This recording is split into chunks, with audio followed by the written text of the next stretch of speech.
자, 오늘은 우리 마귀의 시험이라는 제목으로 함께 같이 은혜를 나누겠습니다. 그래서 평범하고 늘 듣던 이야기 같은 것인데 그러나 매우 중요한 말씀이라고 생각이 됩니다. 오늘 주님께서 말씀하시기를 시험에 들지 않도록 깨어 기도하라 하고 말씀하셨는데 그 시험은 원래 시험은 두 가지지 않습니까? 하나는 하나님의 시험, 물론 이름은 시련이라고 표현하기를 잘합니다만 어쨌든 하나님의 시험, 또 하나는 마귀의 시험이잖아요. 오늘 너희가 시험에 들지 않도록 깨어 기도하라고 하실 때에 이 주님의 뜻은 마귀의 시험을 조심하라는 거예요. 마귀의 시험. 결론적으로 얘기하면 마귀의 시험에 들면 그 끝은 지옥 가는 거예요. 이게 무서운 거예요.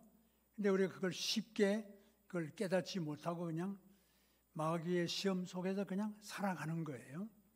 이게 우리를 죽이는 거예요.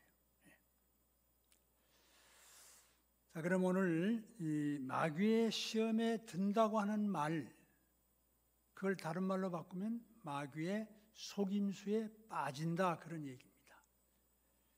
마귀의 속임수에 빠지면 어떻게 될까요? 마귀의 종이 되는 거죠. 우리는 원래 신분이 누굽니까? 하나님의 종, 하나님의 자녀예요. 그런데 마귀의 시험에 빠지게 되면 우리의 신분이 바뀌어버리는 거예요. 전혀 180도로 바뀌어서 하나님과 상관없는 마귀의 종으로 살아가게 되는 거다. 이게 참 무서운 일이죠. 그러면 주님께서 오늘 그런 그 엄청난 시험을 두고 어떻게 하면 이 시험을 이기느냐 하는데 이제 두 가지를 제시하는 거예요. 깨어 기도하라. 첫째는 기도하는 것. 기도는 하나님께 도움을 구하는 거지요. 왜 마귀의 시험에 하나님의 도움을 구해야 될까요? 마귀는 우리의 적수가 아니에요. 우리는 마귀를 이길 수가 없어요. 우리는 마귀의 밥이 될 수가 있어요. 그러므로 이 마귀의 시험을 이기는 길은 하나님의 도우심을 구하는 것밖에 없어요. 그래서 하나님께 기도해라. 그게 마귀의 시험을 이기는 길이다. 그 다음 두 번째는 깨어서 기도해라. 그래요. 깬다는 말이 이게 중요한 거죠. 그러니까 마귀를 이기기 위해서 하나님께 기도하면 됐지. 또 뭘 깨는 게 왜 필요하냐? 우리가 기도하는 것은 하나님의 하실 일을 지금 구하는 것이고 깨는 것은 내가 하는 일을 구하는 거예요. 그러니까 하나님께 도움을 요청하면서 우리는 가만히 있으면서 감나무밭에 감 떨어지기를 입 벌리고 있는 것과 똑같은 그런 모습으로 살면 안 되는 거예요. 하나님께 도움을 요청했으면 그건 하나님이 하실 일이고 도와주실 것이고 우리는 깨어 있어야 돼요. 그럼 깬다는 말이 뭐냐? 단어 해석이 복잡할지 몰라도 쉽게는 잠에서 깬다는 말이에요. 잠에서 깬다. 그 무슨 잠이냐? 우린 죄를 짓고 범죄한 이후에 무슨 잠에 들게요? 육신의 잠도 있지만은 죄의 잠도 들고 세상 잠도 자고. 우리는 이 죄의 잠을 자고 세상 잠 자는 거, 육신의 잠 자는 거, 여기 아주 익숙해 있어 아주 습관화되어 있어요. 이것 때문에 우리는 마귀의 시험에 종종 밥이 되는 거예요. 그러니까 이 시험에서 깨어나야 돼요. 시험에서 깨어나는 게 바로 육신의 잠에서도 너무 오래 자는 거 안 좋죠. 그죠? 네. 너무 자주 자는 것도 안 좋고. 적당히 자야지요. 그래야 마귀 시험이 안 들죠. 죄의 잠을 자는 것도, 세상 잠을 자는 것도, 와 이리 세상이 좋노 하고 세상을 즐기면 그게 세상 잠자는 거예요. 그러니까 이런 잠에서 우리가 깨어나야 돼요. 이런 것들 때문에 마귀가 우리를 밥으로 여기는 거예요. 그것을 빌미로 잡아 우리를 낚아채서 자기의 종으로 삼는 거예요. 잠자게 해서. 죄의 잠을 자게 하고 세상 잠을 자게 해서 자기 종으로 삼는 거예요. 그걸 이제 인식을 못하고 살아가면 이게 죽은 거예요. 자, 그러면 어떤 데서 깨어나야 되느냐? 우리가 늘 상식적으로 자주 하는 말이에요. 근데 그저 복습 겸 말씀을 드리고 제가 오늘 강조하고 싶은 거 한 가지를 말씀드림으로 끝을 내려고 그래요. 제일 처음 중요한 것은 하나님의 임재 앞에서 살기를 힘써야 돼요. 하나님의 임재 앞이란 말은 뭐지요? 사도 바울과 칼빈 선생이 신앙 고백으로 살았던 것이 하나님 앞에서, 그걸 코람 데오라고 그래요. 코람은 앞에서란 말이고 데오는 하나님 앞, 하나님 앞에서. 바울은 그렇게 살다 갔어요. 칼빈도 그렇게 살다 갔어요. 그러니까 하나님 앞에서 사는 훈련, 이게 깨는 거예요. 그걸 다른 말로 성경은 마태복음 1장 23절에 예수님의 이름을 임마누엘이라 하리라. 임마누엘이라는 뜻은 하나님께서 우리와 함께 하신다. 그러니까 하나님이 우리와 늘 함께 하셔요. 아니, 함께 한다는 말 가지고는 부족해. 아직 우리 속에 계셔요. 우리 속에만 계시잖아요. 성령님으로 임재해 계시잖아요. 하나님과는 우리는 분리될 수가 없어요. 항상 하나님께 같이 있는 거예요. 하나님과 함께. 그런데 문제는 우리가 하나님을 잊어버리는 거예요. 내 속에 있고 내 옆에 계시고 나와 항상 함께 하신 하나님을 잊어버리고 마치 하나님이 없는 것 같이 살아가는 거예요. 이게 뭐예요? 이게 자는 거예요. 하나님 내 속에 늘 계시는데 우리 집에, 교회에 어디 갔는지 내게 무소부지하게 계시는 그 하나님이 늘 계신데도 불구하고 하나님 없는 것처럼 살아가는 게 이게 자는 거예요. 이 잠에서 깨어나란 말이죠. 이 잠에서 깨어나야 돼요. 그게 깨는 훈련입니다. 우리 창세기 39장에 보면 요셉이 이야기 잘 알잖아요. 보디발의 아내의 유혹을 받았을 때 그가 고백하기를 뭐라고 고백합니까? 이 큰 죄악을 내가 어찌 하나님 앞에서 지으리이까? 여러분, 이 요셉의 고백은 참 놀라워요. 여러분 생각해 보세요. 요셉의 입장에 한번 생각해 보세요. 부모님을 생이별하고 형제에게 팔려서 이국 말리 왔는데 노예가 됐어요. 세상이 기가 막히지요. 그 입장에서 요셉이 생각해 보면 하나님이 계시면 나를 이 지경에 빠뜨려? 말도 안 돼. 하나님 없어. 그래야 맞는 거예요. 그 지경이에요. 지금 그 지경이에요. 그런데 그 노예의 입장에 있는 요셉이 뭐라고 고백합니까? 하나님 앞에 어떻게 내가 이 죄를 짓겠느냐 그 말이에요. 그러니까 그는 뭡니까? 하나님의 코람데오 임마누엘의 신앙을 끝까지 지켰다는 거예요. 이게 요셉의 위대함이에요. 우리가 바로 이 요셉을 닮아서 깨어 있어야 돼요. 내 환경이 어떤 환경에 있든지 간에 나를 이 지경에 만들어 하나님이 계시다면 이럴 수가 있어? 없어? 아니요. 그때도 계셔. 거기도 하나님이 계셔. 뭔가 하나님의 뜻이 계셔. 뭔가 바로잡을 날이 올 것이고 회복될 날이 올 것이고 내게 깜짝 놀랄 서프라이즈가 온다는 것을 늘 기대하며 인정하고 살아가는 코람데오의 신앙. 이게 우리가 깨어 있어야 할 일이에요.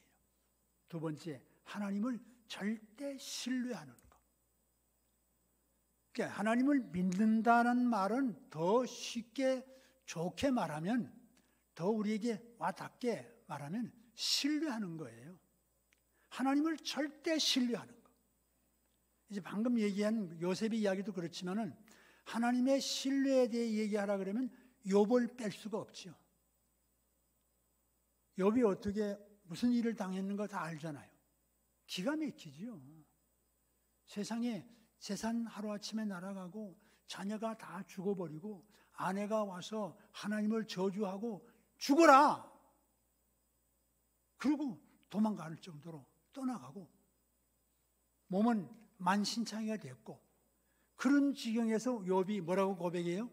1장 21절에 주신 분도 여호와시요 취하신 분도 여호와시니 여호와께서 찬송을 받으실지어다. 이게 바로 참 놀라운 신앙이에요. 그러니까 이런 하나님에 대한 절대적인 신뢰의 신앙, 이게 깨어 있어야 돼요. 우리는 조금만 어려우면 하나님을 못 믿잖아요. 나 하나님 안 믿어. 교회 나오다가 많은 사람이 떨어져 나가요. 세상으로 다시 가요. 왜요? 하나님을 못 믿겠어. 이 하나님 못 믿겠어. 나를 이 지경에 만들어 보니까 내 사업을 이렇게 하고 내 가정을 이렇게 하고 이런 걸 보니까 하나님이 안 계셔. 믿을 뿐이 못 돼. 그러고 가잖아요. 이게 자는 거예요. 그런 속에서도 하나님은 계셔. 욥처럼 고백할 수 있는 신앙이 이게 깨 있는 겁니다. 하나님은 어쩌면 그럴지도 몰라요.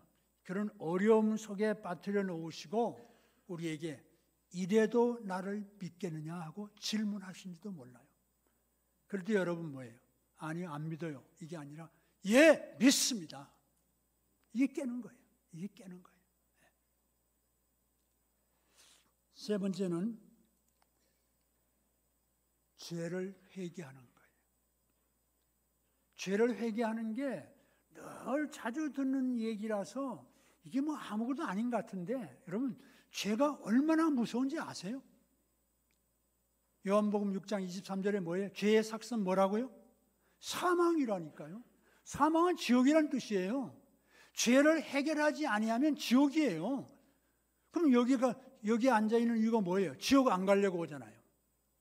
그러니까 죄를 해결하지 않으면 죄가 해결 안 됐다는 건데 그럼 어디 간다고요? 지옥이라니까요. 그래서 죄가 안 무서워요? 죄를 무서워해야 돼요. 죄가 나를 지옥에 가게 만든다니까요. 그러니까 죄에서 깨어나는 게 뭐라고 그래요? 그걸 죄를 회개한다고 그래요. 회개란 말은 죄에서 깬다는 뜻이에요. 회개 안 한다는 말은 죄를 그대로 인정하고 잔다는 거예요. 난 지옥 가도 좋으니까 회개 안 해. 그런 어리석은 짓을 하는 거예요. 그러니까 우리는 죄가 참 무서운 것을 알고 죄에서 깨어나는 거. 이거 아주 조심해야 돼요. 그 다음 죄의 자리를 피하는 거. 죄의 자리에 앉아서 보고 듣고 그러면서도 그 자리를 안 떠나. 그게 뭐 하는 거예요? 그게 자는 거예요. 그게 죄에서 자는 거예요. 여러분 우리 오늘 보고 듣는 게 다 죄잖아요. 눈 돌릴 데가 없어, 귀 돌릴 데가 없어. 다 죄예요.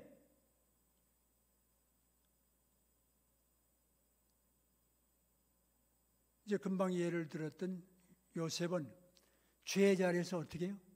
피했다는 거예요.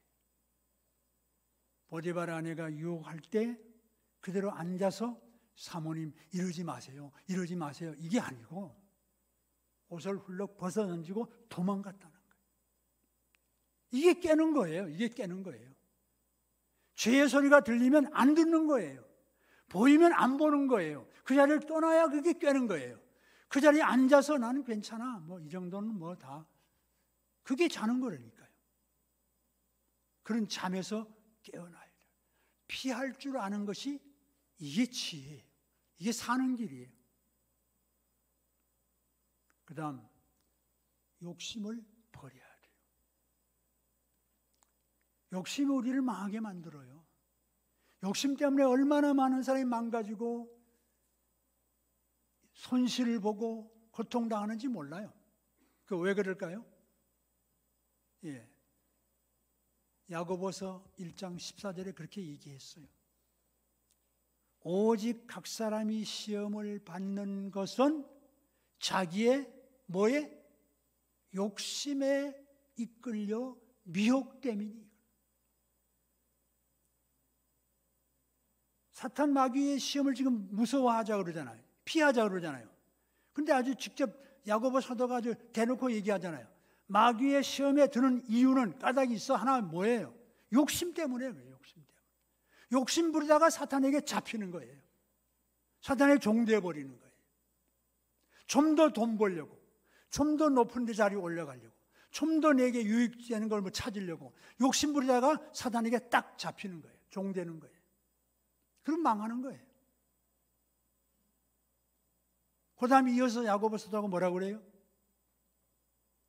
죄가, 욕심이 잉태한 즉 죄를 낳느니라.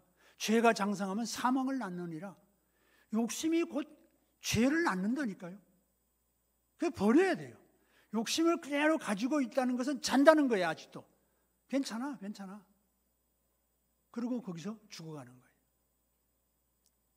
골로새서 3장 5절에는 욕심은 우상숭배니라. 욕심이 우상숭배라니까요. 자관 우리가 욕심을 너무 탐내다가는 큰일 납니다. 망하는 길이 있습니다. 실제로 사업이 망하는 경우도 많지만은 뭐 그런 망하는 정도가 아니라 지옥에 간다니까요. 그 다음에 마귀를 대적해야 됩니다. 마귀를 대적한다는 말은 마귀를 인정하라는 거예요. 야고보서도 4장 7절에 그렇게 말합니다. 마귀를 대적하라. 그리하면 너희를 떠나리라. 마귀를 대적하는 거예요. 우리 힘으로는 안 돼요. 나사렛 예수 그리스도의 이름으로, 하나님의 이름으로 대적하라는 거죠. 대적하라는 말은 마귀의 적을 인정하라는 거예요. 마귀가 내 적이라는 걸 인정하라는 거예요. 근데 마귀를 대적하지를 않아. 그건 마귀를 존재 자체를 인정하지 않아. 무슨 마귀가 있어, 마귀가. 아니요. 마귀가 있기 때문에 여러분 우리가 지금 신앙생활을 제대로 못하는 거예요. 우리가 왜 죄를 짓고 왜 말씀을 순종 못하고 왜 이렇게 늘 반복적인 신앙생활을 하고 있죠? 이유가 마귀가 방해하니까. 말씀대로 살지 못하게 하는 방해꾼이 마귀예요. 죄를 짓게 하는 게 마귀예요. 욕심 부리게 하는 게 마귀예요. 그것 때문에 우리가 그 일을 당하는 게 이게 바로 마귀가 있네. 그게 마귀가 있다는 증거라니까요. 우리가 넘어지고 제대로 신앙생활을 못하는 자체가 마귀가 있다는 증거예요. 그러니까 대적해야 돼요. 어떻게 대적하느냐? 첫째는 기도하는 거. 그러니까 마귀는 우리의 적수가 못 된다고 그러니까 우리가 어떻게 한다고요? 하나님께 구할 수밖에 없어요. 하나님 도와주세요. 하나님 도와주세요. 기도하라. 기도하라. 두 번째는 뭐예요? 말씀으로 무장하는 거예요. 그게 대적하는 두 가지 무기를 지금 제시하는 거예요. 마귀를 대적하는 무기가 첫째는 기도하는 것이고 둘째는 말씀으로 무장하는 거예요. 마태복음 4장, 누가복음 4장에 보면은 예수님이 시험 받잖아요. 40일 금식하시고 시험 받잖아요. 근데 그 시험을 뭘로 이겨내요? 그냥 버티는 거 아니죠. 말씀으로. 이 돌을 떡으로 만들어 먹어라. 사람이 떡으로만 사는 게 아니라 하나님의 입으로 나오는 모든 말씀으로 사느니라. 신명기 8장 3절의 말씀을 딱 제시하면서 말씀으로 깨부지. 그래서 말씀 공부를 성경 공부, 성경 읽고 공부하는 게 그게 중요한 거예요. 말씀으로 무장하는 거니까.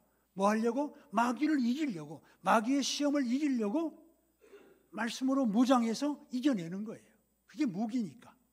에베소 6장 17절에 뭐라고 그래요? 성령의 검, 곧 말씀이잖아요. 말씀이 성령의 검이에요. 마귀를 무찌르는 칼이라니까요. 그러니까 말씀이 없으면 칼이 없는 거예요. 마귀를 이길 수가 없어.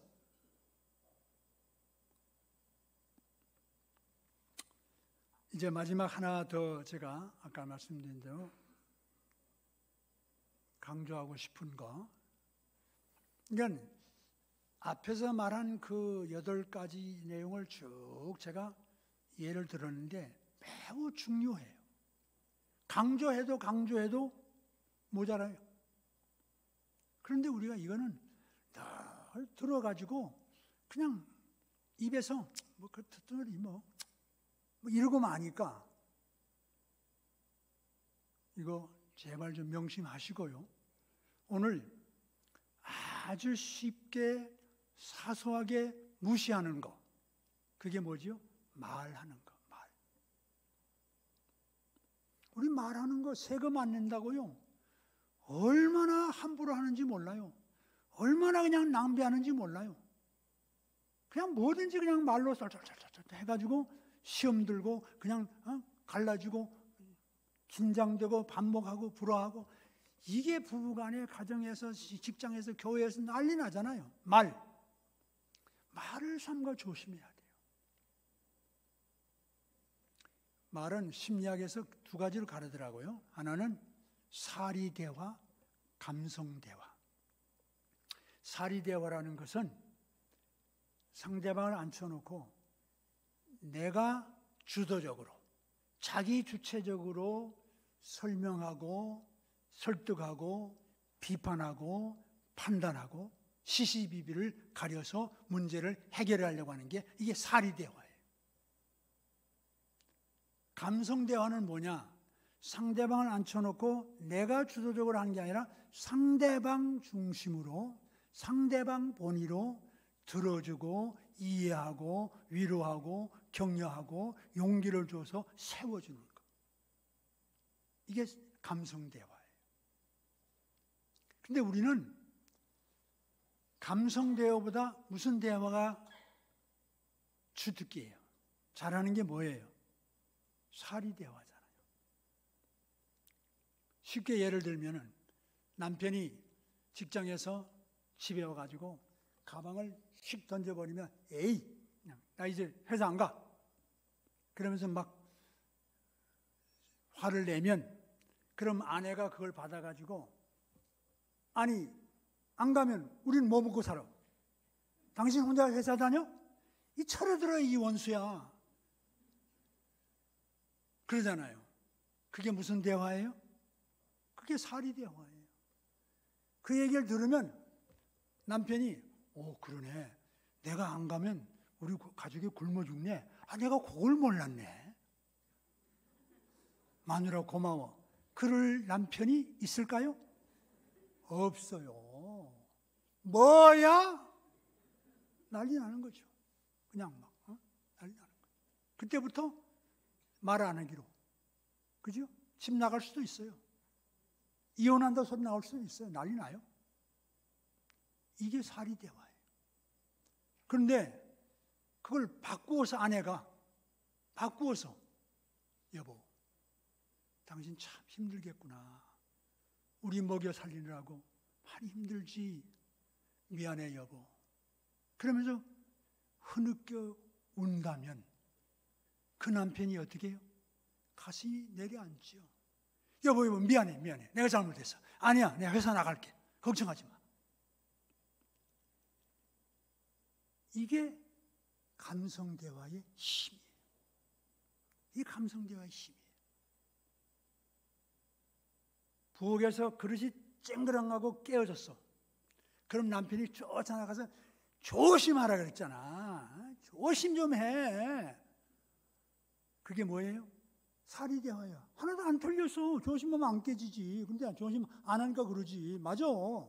맞는다고 되는 게 아니에요. 근데 남편이 반대로 여보 이거 안 다쳤어? 괜찮아? 내가 빗자루 갈 테니 가만히 있어. 위험해.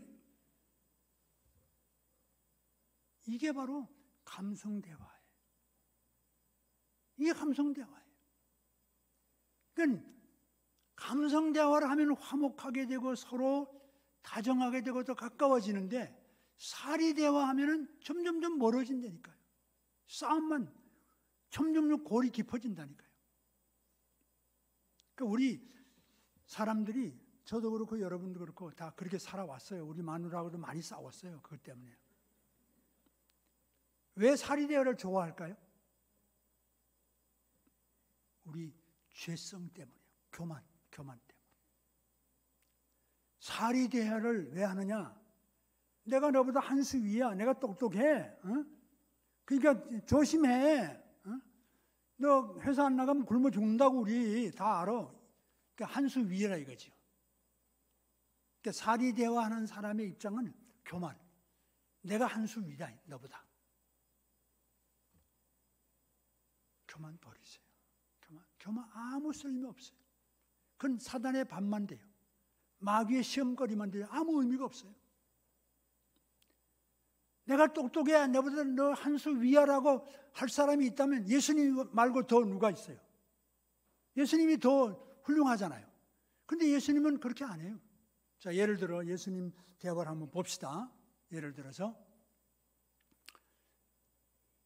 요한복음 4장에 가면은 수가성 우물가 여인이 나와요. 예수님과 대화를 나누어요. 수가성 우물가의 여인 아주 유명한 분입니다. 그죠? 아시나요? 뭔지? 누군지?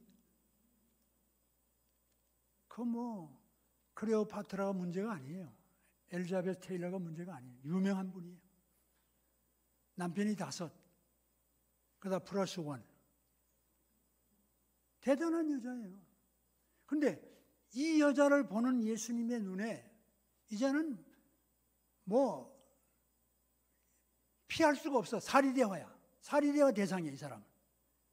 야, 이 여자야. 이 더러운 여자야. 네가 그러고도 사람이야? 죄를 회개하라. 하나님 심판 두렵지 않냐? 하고 막 호통을 쳐야 맞아요. 그죠? 예수님의 입장에서 그럴 수밖에 없어요. 그죠? 걸어가신 분이니까. 그런데 예수님은 그 길을 택하지 않으셨어요. 조용히 다가가서 여보세요. 나 물 좀 주세요. 나 목말라 하니까 물 좀 주세요. 그 당시에는요, 사마리아 사람하고 유대인하고 서로 대화도 안 해요. 서로 얼굴도 안 붙이고 말하면 큰일 나는 거예요. 그건 죄악시할 정도로. 그런데 그런 그 벽을 뛰어넘어 조용히 다가가셔가지고 그 참 흉악한 여자를 향해서 나 물 좀 주세요. 감성 대화로 조용히 대화를 시작해서 마침내 그로 하여금 예수님의 그 메시아임을 만나가지고 메시아임을 고백하게 해서 내가 메시아를 만났다. 와 보시오. 라고 막 물동이 내팽개치고 들어가서 전도자가 되는 이런 180도의 변화가 왔어요. 사리대화의 힘일까요? 감성대화의 힘일까요? 감성대화의 힘이죠.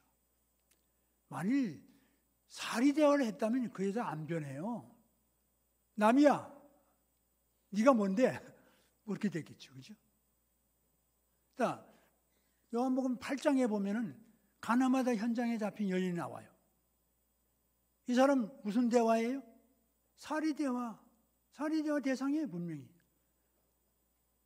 너 백주대낮에 간음을 해? 이런 고얀 놈. 하나님이 안 무서워? 심판이 안 두려워? 회개하라 이놈아. 막 소리를 치고 호통을 쳐야 할 그 순간에 예수님이 이 자리에 죄 없는 자가 먼저 돌을 치세요. 다 가버렸어요. 여자여, 너를 고발하는 자가 어디 있느냐? 없습니다. 나도 너를 정죄하지 않으니 가서 다시는 죄짓지 말라. 이거 무슨 대화예요? 감성 대화잖아요. 사리 대화는 안 한 거예요. 감성으로 대화한 거예요. 그 여자 어떻게 됐을까요? 성경에는 안 나왔지만은 180도로 바뀌었을 거예요. 완전히 새 사람이 되어서 참 인류 크리스찬으로 살아갔을 거예요. 이게 감성 대화의 힘이에요. 누가복음 19장에 세리장 삭개오 이야기 여러분 아시잖아요. 삭개오 세리장 당시에 로마의 앞잡이가 되어가지고 백성들의 고혈을 빨아먹던 아주 흉악무도한 사람이죠. 그 사람 정말 말로 할 수가 없어요. 예수님이 그를 대하고 이 인간 같지 않은 인간아, 회개하라 이놈아, 심판받기도 두렵지 않냐 하고 막 그냥 호통 치셔야 맞는데 그 삭개오를 향해서 글쎄 예수님이 뭐라고 말해요? 호통이 아니에요. 삭개오야, 어서 빨리 내려와라. 내가 오늘 너 집에 유하여야 되겠다. 그리고 그 집에 따라가시잖아요. 가서 대화를 나누면서 식사를 나누잖아요. 삭개오가 완전히 헷가닥 해가지고 주여 내 재산을 반 갈라서 가난한 자에게 주겠습니다. 토색한 것은 4배로 갚겠습니다. 완전히 180도로 싹 바뀌어버리잖아요. 이게 감성 대화의 힘이에요. 여러분, 사탄은요, 감성 대화를 이용해서 우리를 넘어뜨려요. 다시 말하면 우리의 교만함을 들어서 넘어뜨려요. 네 똑똑하잖아. 너 잘났잖아. 그거 보고 가만히 있으면 안 되지. 어? 한마디 해. 그래서 남편 보고 그러는 거예요. 어? 당신 그만두면 우린 뭐 먹고 살아? 그 말을 한 이유가 사탄이 그렇게 시키는 거예요. 어? 너 똑똑하잖아.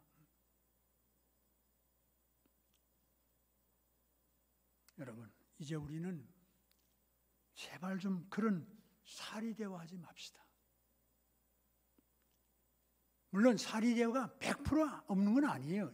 필요하죠. 있을 때가 있죠. 정보를 제공해 줄 때가 있어요. 화장실이 어디예요? 그런데 감성대화로 아이고 배가 많이 아프겠네요. 그러면 안 되잖아요. 그렇죠? 예? 화장실 저기요. 이렇게 얘기해야지. 예. 그러니까 필요할 때는 하더라도 주로 감성대화로 하면서 사단의 시험에 걸리지 않도록 삼가 조심해야 돼요. 네? 말을 하고 쉽게 하지 마세요. 말을 하고 아무것도 아닌 줄 알지 무시하지 마세요. 그게 우리가 사단의 밥이 된다니까요. 그것 때문에 우리 가족이 파산 난다니까요. 부부가 갈라선다니까요. 교회가 깨져버린다니까요. 말 때문에.